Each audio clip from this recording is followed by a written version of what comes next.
미국이 철수하면 한국은 단 24시간도 못 버티잖아. 살고 싶으면 72시간 안에 13조 원 지급해. 아니면 70년 동맹은 끝이야. 트럼프 대통령이 한국을 전 세계 앞에서 공개 처형하려 했어요. 그동안 한국을 아시아 따까리 정도로 생각하던 트럼프 대통령, 그의 짜치는 계획은 한국을 굴복시켜 다른 동맹국들을 무릎 꿇게 만드는 것이었죠. 늘 그래왔듯이 결국 한국은 무릎을 꿇을 거라 자신했습니다. 하지만 대한민국의 대답은 충격 그 자체였죠. 필요 없습니다. 주한미군 즉시 철수하십시오. 예상치 못한 한국의 강경 대응에 트럼프는 개거품을 물며 발작했고 백악관은 결국 한국에게 고개를 숙이고 말았어요. 도대체 무슨 일이 있었던 걸까요? 미국의 오만함을 찢어버린 대한민국의 대역전극 지금 시작합니다. 여러분 이야기 시작하기 전에 구독 눌러주시고 댓글에 구독이라고 남겨주세요. 감사합니다. 안녕하세요. 저는 벤 카터입니다. 워싱턴 DC에서 15년째 기자 생활을 하고 있죠. 전쟁터도 여러 번 다녀왔습니다. 중동에서 총알이 스쳐 지나가는 것도 봤고 아프리카에서 기아에 허덕이는 아이들도 취재했어요. 이라크 바그다드에서는 폭탄 테러 현장을 취재하다가 귀가 먹을 뻔했습니다. 시리아 난민촌에서는 굶주린 아이가 제 손을 붙잡고 울던 기억도 있죠. 그런 제가 이번에 맡은 취재는 좀 달랐습니다. 한미 방위비 협상. 솔직히 말하면 별로 기대하지 않았어요. 어차피 정해진 결말 아니겠습니까? 미국이 압박하면 한국이 고개 숙이는 거. 그냥 그런 광경을 카메라에 담아가는 거라고 생각했죠. 편집장도 그렇게 말했습니다. 벤, 이번 건 쉬운 거야. 그냥 가서 찍고 와. 협상장은 국무부 대회의실이었습니다. 천장이 높고 웅장했어요. 벽에는 역대 국무장관들의 초상화가 걸려 있었죠. 천장의 샹들리에가 눈부시게 빛났습니다. 그 아래 긴 테이블 양쪽에 미국과 한국 대표단이 마주 앉았어요. 전 세계 언론이 이 장면을 생중계하고 있었습니다. 저도 그중 한 명이었습니다. 카메라 8대가 돌아가고 있었어요. 기자만 30명은 넘었습니다. 미국 대통령이 직접 나와서 말했어요. 72시간 내에 13조 원을 내십시오. 안 그러면 동맹은 끝입니다. 목소리는 단호했습니다. 카메라 플래시가 터졌어요. 기자들이 일제히 메모를 시작했죠. 저도 노트북을 열었습니다. 이건 협상이 아니었습니다. 공개 처형에 가까웠죠. 전 세계가 한 나라에 무릎 꿇는 장면을 기다리고 있었어요. 한국 대표단을 봤습니다. 외교부 북미국장 이준호, 40대 중반쯤 되어 보였어요. 검은 양복에 흰 셔츠, 넥타이는 감색이었습니다. 표정은 담담했어요. 손목에 낡은 시계를 차고 있었죠. 유리가 긁힌 자국이 보였습니다. 그는 아무 말도 하지 않았어요. 그냥 메모만 했습니다. 펜을 들고 종이에 뭔가를 적더니 고개를 끄덕였어요. 감정이 전혀 드러나지 않았죠. 옆에 앉은 젊은 외교관 2명도 마찬가지였습니다. 입을 꼭 다물고 앉아 있었어요. 미국 대표단은 점점 목소리를 높였습니다. 파워포인트를 켰어요. 화면에 그래프가 나타났죠. 한국은 주둔비의 18%만 부담합니다. 일본은 80%, 독일은 28%입니다. 미국 측 수석대표 마이클스가 말했습니다. 한국은 무임승차를 하고 있습니다. 그는 레이저 포인터로 그래프를 가리켰어요. 빨간 점이 화면을 훑죠. 기자석에서 웃음소리가 새어나왔습니다. CNN 화면 자막에는 이렇게 떴어요. 한국 무임승차국인가? 저는 그 순간 한국 대표단의 얼굴을 봤습니다. 이준호는 여전히 침착했어요. 감정적 반응이 전혀 없었습니다. 옆에 앉은 젊은 외교관은 입술을 깨물고 있었죠. 주먹을 쥐었다 펴기를 반복했어요. 손등의 핏줄이 붉어졌습니다. 미국 측은 더 자신감을 얻었습니다. 목소리가 커졌어요. 한 대표는 비아냥거리듯 말했죠. 한국은 명품 가방에는 돈을 쓰면서 안보에는 인색합니다. 강남에서는 수백만 원짜리 가방을 들고 다니면서 말입니다. 회의실에 웃음이 번졌습니다. 저도 그때는 웃었어요. 솔직히 말하면요. 한국을 그냥 미국의 보호를 받는 작은 나라 정도로만 생각했거든요. 제 머릿속엔 고정관념이 있었습니다. 한국은 미국 덕분에 살아남은 나라. 그게 전부였죠. 협상은 일방적이었습니다. 미국이 요구하고 한국이 듣고 그게 전부였어요. 1시간이 지나도 한국 측은 입을 열지 않았습니다. 저는 노트북에 이렇게 적었어요. 예상대로 흘러가는 중. 한국의 굴복은 시간 문제. 미국 측은 계속 숫자를 던졌습니다. 13조, 15조, 20조. 숫자가 커질수록 압박은 강해졌죠. 마이클스가 말했습니다. 이건 공정한 요구입니다. 한국이 누려온 안보의 대가입니다. 70년 동안 누린 평화의 값입니다. 기자들이 고개를 끄덕였어요. 저도 그랬습니다. 당연한 말처럼 들렸거든요. 옆에 앉은 영국 기자가 속삭였습니다. 끝났네. 저도 동의했어요. 그런데 그때였습니다. 이준호가 처음으로 손을 들었어요. 회의실이 조용해졌죠. 플래시가 멈췄습니다. 모든 카메라가 그를 향했어요. 그는 천천히 일어섰습니다. 낡은 시계를 한번 만지더니 입을 열었어요. 마이클스 대표님, 질문 하나 드려도 될까요? 목소리는 차분했습니다. 떨림도 없었죠. 마이클스가 고개를 끄덕였습니다. 물론입니다. 뭔가 예상치 못한 분위기였어요. 저는 타이핑 속도를 높였죠. 손가락이 키보드 위를 빠르게 움직였습니다. 이준호가 말했습니다. 대표님, 조부님께서 한국 전쟁에 참전하셨다고 들었습니다. 맞습니까? 마이클스는 잠시 멈칫했어요. 네, 맞습니다. 해병대였죠. 이준호가 미소 지었습니다. 그럼 이 사진을 아실 겁니다. 화면이 바뀌었어요. 흑백 사진 한 장이 나타났죠. 1950년 흥남 부두 메러디스 빅토리호라는 배가 보였습니다. 저는 그 사진을 알고 있었어요. 한국 전쟁 당시 1만 4천 명의 피난민을 태운 기적의 배. 역사 교과서에도 나오는 유명한 사진이죠. 눈이 내리는 부두에 사람들이 빼곡히 모여 있었습니다. 이준호가 말을 이었습니다. 이 배에 탄 사람 중에 대표님 조부님이 계셨습니다. 그때 한 한국 소년이 조부님을 살렸죠.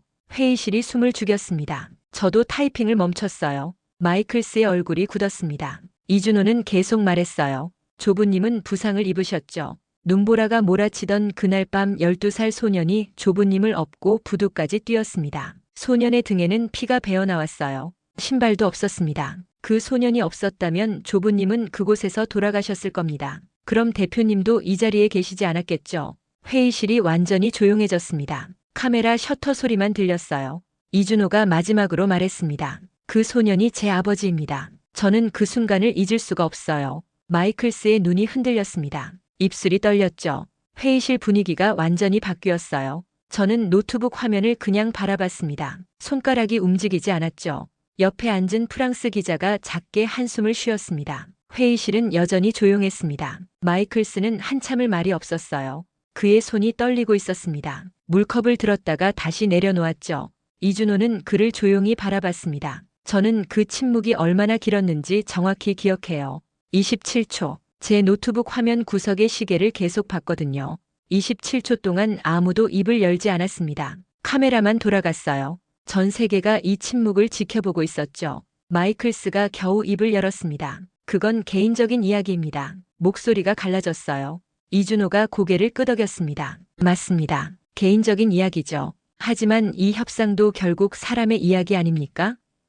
그는 다시 앉았어요. 미국 측이 끼어들었습니다. 감동적인 이야기지만 협상과는 무관합니다. 우리는 숫자를 이야기하러 온 겁니다. 이준호가 미소 지었습니다. 좋습니다. 그럼 숫자 이야기를 해볼까요?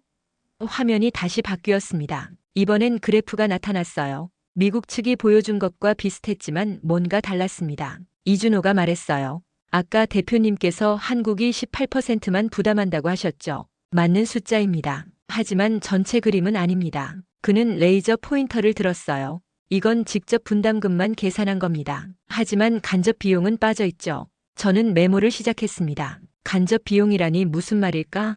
이준호가 설명을 이었습니다. 한국은 미군 기지 주변 소음 피해 보상금을 매년 수백억 원씩 지급합니다. 기지 이전 비용도 한국이 부담했어요. 평택 기지 건설에만 10조 원이 들었습니다. 화면에 숫자들이 나타났어요. 저는 눈을 크게 떴습니다. 10조라니. 훈련장 임대료도 무상입니다. 환경 복구 비용도 한국이 부담합니다. 이 모든 걸 합치면 실질 부담률은 40%가 넘습니다. 미국 측 대표들이 웅성거렸어요. 서류를 뒤적이기 시작했죠. 그런데 이준호는 거기서 멈추지 않았습니다. 하지만 진짜 중요한 건 따로 있습니다. 그가 다음 슬라이드를 넘겼어요. 사진 한 장이 나타났습니다. 서울 용산의 항공 사진이었어요. 이게 뭔지 아십니까?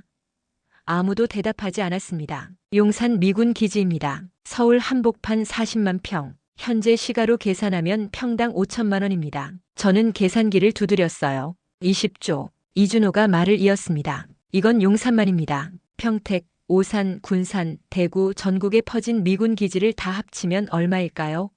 화면에 숫자가 떴습니다. 1000조 원대. 저는 숨이 막혔어요. 이준호가 조용히 말했습니다. 74년 동안 한국은 이 땅을 무상으로 제공했습니다. 임대료 한 푼 받지 않고 말이죠. 회의실이 술렁이었습니다. 기자들이 서로 얼굴을 쳐다봤어요. 저도 옆에 영국 기자를 봤습니다. 그는 고개를 저었어요. 믿을 수 없군. 저도 같은 생각이었습니다. 미국 측 대표 한 명이 반박했습니다. 그건 전략적 요충지라서 제공한 겁니다. 한국의 안보를 위해서죠. 이준호가 고개를 끄덕였어요. 맞습니다. 전략적 요충지죠. 그런데 누구의 전략입니까? 그는 잠시 멈췄습니다. 북한만 막는 게 아닙니다. 중국을 견제하고 러시아를 감시하고 태평양을 통제합니다. 이건 한국만의 안보가 아니에요. 미국의 아시아 전략 전체입니다. 말이 끝나자 침묵이 흘렀어요. 저는 그제야 깨달았습니다. 아, 이건 단순한 숫자 싸움이 아니구나. 이준호는 프레임 자체를 바꾸고 있었어요. 한국이 보호받는 나라가 아니라 전략을 제공하는 나라로 말이죠. 미국 측은 당황한 기색이 역력했습니다. 마이클스가 말했어요. 그래도 실제 방위비 분담은 늘려야 합니다. 이건 공정한 요구입니다. 이준호가 대답했습니다. 공정함을 말씀하시는군요. 좋습니다. 그럼 공정하게 계산해 봅시다. 그는 계산기를 들었어요. 토지 임대료를 연 1%로만 쳐도 10조입니다. 거기에 소음 피해, 환경 비용, 기지 건설비를 더하면 연 15조가 나옵니다. 한국이 요구하는 게 아니에요.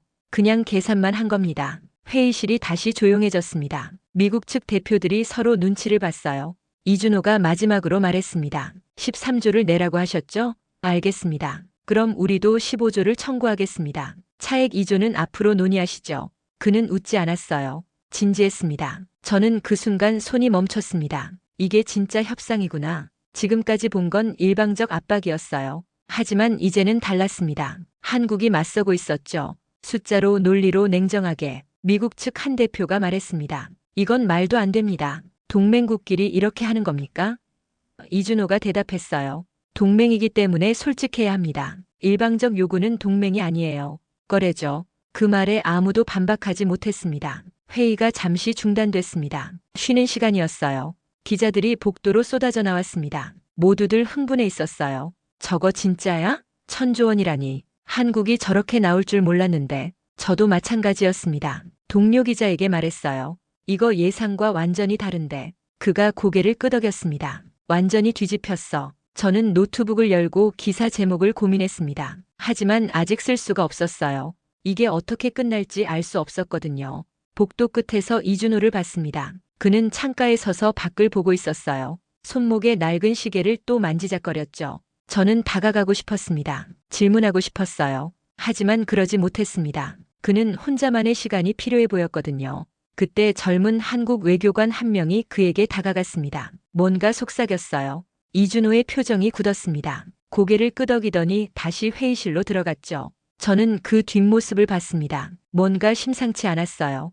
회의가 재개됐습니다. 분위기는 확연히 달라져 있었어요. 미국 측은 더 이상 여유롭지 않았습니다. 표정이 굳어 있었죠. 마이클스가 먼저 입을 열었습니다. 휴식 시간에 본국과 협의했습니다. 한국 측 주장에 일부 이해되는 부분이 있습니다. 저는 깜짝 놀랐어요. 미국이 물러서다니. 하지만 그는 곧 말을 이었습니다. 하지만 현실을 봅시다. 한국의 경제 규모를 생각하면 더 많은 분담이 가능합니다. 한국은 세계 10위권 경제 대국 아닙니까? 이준호는 침착하게 대답했습니다. 맞습니다. 한국 경제는 성장했죠. 그런데 그게 누구 덕분입니까? 미국 측 대표가 말했어요. 미국의 안보 우산 덕분 아닙니까? 전쟁 걱정 없이 경제에만 집중할 수 있었죠. 이준호가 고개를 저었습니다. 틀렸습니다. 한국은 전쟁 걱정을 한 번도 멈춘 적이 없어요. 남자들은 20개월씩 군 복무를 합니다. 지금도요. 북한과 휴전선을 마주하고 살아갑니다. 매일같이요. 그의 목소리에 힘이 실렸습니다. 저는 그제야 생각했어요. 맞다. 한국은 여전히 전쟁 중인 나라였습니다. 휴전일 뿐 종전이 아니죠. 이준호가 계속 말했습니다. 한국 청년들은 인생의 2년을 나라에 바칩니다. 그 시간의 가치를 계산해 보신 적 있습니까? 화면에 또 숫자가 나타났어요. 매년 20만 명이 입대합니다. 20개월씩 그들이 벌 수 있었던 임금, 쌓을 수 있었던 경력. 이 기회 비용만 계산해도 연 10조가 넘습니다.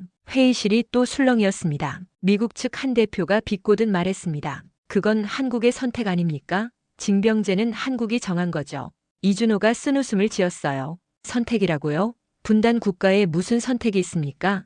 북한 군대가 100만입니다. 우리도 60만을 유지해야 해요. 이게 선택입니까? 생존입니까? 그 말에 아무도 반박하지 못했습니다. 이준호는 숨을 고르더니 다시 말했습니다. 미국은 모병제죠. 군인이 되고 싶은 사람만 갑니다. 한국은 다릅니다. 모든 청년이 가요. 대학생도 연예인도 재벌 아들도 갑니다. 저는 메모하면서 생각했습니다. 이건 단순히 돈 문제가 아니구나. 이준호는 보이지 않는 비용을 드러내고 있었어요. 숫자로 환산할 수 없는 것들을 숫자로 보여주고 있었죠. 그가 다음 슬라이드를 넘겼습니다. 사진이 나타났어요. 군복 입은 젊은이들이었습니다. 이 청년들이 매일 휴전선을 지킵니다. 영하 20도 추위에도 폭염에도 미국만 지키는 게 아니에요. 한국군이 함께 지킵니다. 아니, 더 많이 지킵니다. 그의 목소리가 조금 떨렸어요. 감정이 섞인 게 느껴졌습니다. 마이클스가 끼어들었습니다. 하지만 미군이 없었다면 한국은 지금 존재하지 않았을 겁니다. 한국 전쟁 때 미군이 목숨을 걸었어요. 회의실이 조용해졌습니다. 이건 강력한 카드였어요. 감정에 호소하는 카드. 저도 고개를 끄덕였습니다. 사실 아닌가? 이준호는 잠시 침묵했습니다. 그러더니 천천히 입을 열었어요. 대표님 말씀이 맞습니다. 미군은 목숨을 걸었죠. 3만 6천 명이 전사했습니다. 한국인은 그 희생을 잊지 않습니다. 그는 고개를 숙였어요. 하지만 그는 고개를 들고 말을 이었습니다. 그런데 한국군 전사자는 아십니까? 13만 명입니다. 숫자가 화면에 떴어요. 13만. 저는 눈을 의심했습니다. 이준호가 계속했습니다. 민간인 사망자까지 합치면 100만이 넘습니다. 이건 전쟁이었어요. 미국만 싸운 게 아닙니다. 한국이 피를 흘렸습니다. 더 많이 흘렸죠.